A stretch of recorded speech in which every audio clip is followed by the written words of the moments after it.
Hello book friends, I'm Allie, and today I'm going to talk about my top 5 favorite family books. These are my top 5 books that have family elements to them or found family elements, books that I connected with in some way for the familial ties. I'm going to start with book 5 on my list and go to book number 1.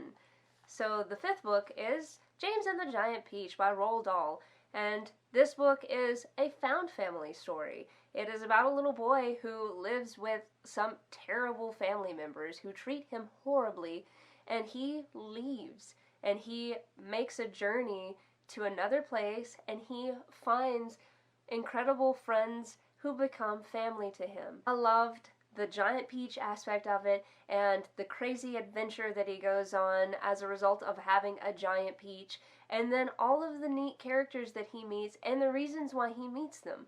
This book was one of my favorites by Roald Dahl.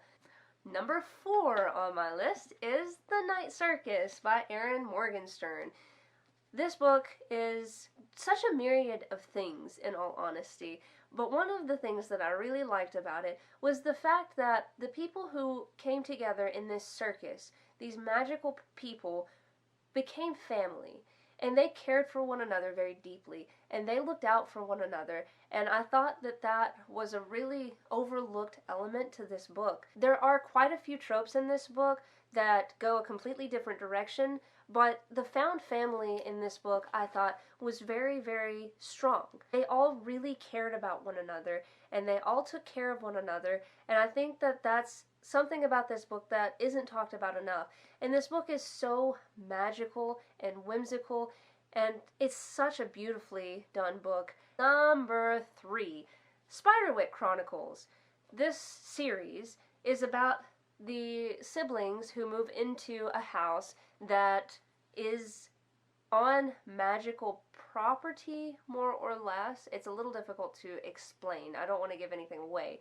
But they find out that the house has had someone living in it before that's found a magical realm, and they get involved with it. And these children have to stick together to battle forces of pretty terrible evil creatures for a little while. It's very realistic in the way that these children sometimes fight. They don't get along, but they still take care of one another, and they still love one another, and they have a very strong family tie. And if it weren't for that family tie, they wouldn't have gotten through all that they get through in this whole entire series.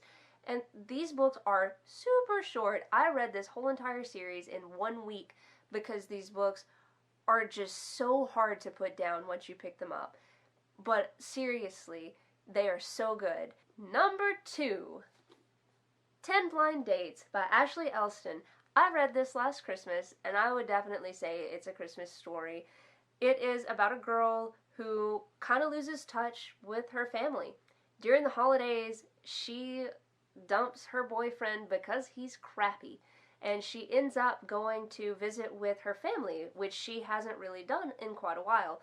And then she starts building her family relations back to what they were when she was younger, and starts realizing how important her family is to her and how much they have played a role in her life and where she is in the present. And I think that the family ties in this were such a hoot. They are so funny. They are ridiculous. They put her into some crazy scenarios.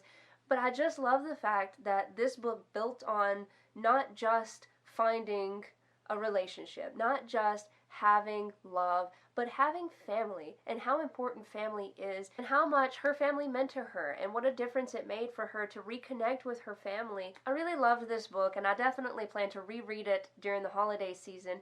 And my number 1 favorite story, this one is Found Family, is The Magic Misfits. I've talked about these books a lot, but I absolutely adore these stories. They're just so wonderfully put together, and they're all about found family. They're all about finding the place that you fit in, and finding the people who care about you most, and not giving up on the people that you really care about. These stories are magical, and I have talked about them a lot, so I should probably not go into too much detail, but this first one specifically is about Carter, the little boy in the middle there, and he doesn't have his mom or his dad. He is, at the beginning, living with a really horrible uncle who is a thief and teaching him very poor morals, but Carter knows better and he doesn't want to be that person and he runs away. And it's his story of running away and finding where he truly belongs and finding a place where he fits in and finding a family that loves him for who he is. And I think this has a lot of great morals. It has great messages to it, and it's just really fun. So those are my top 5 favorite books that have family elements in them. If you've read some of these books and you happen to agree, drop me a comment down below. Or if you disagree, or if you have a book that you thought did it better, drop me a comment down below and let's chat about it. Until next time, guys, I'll see you later.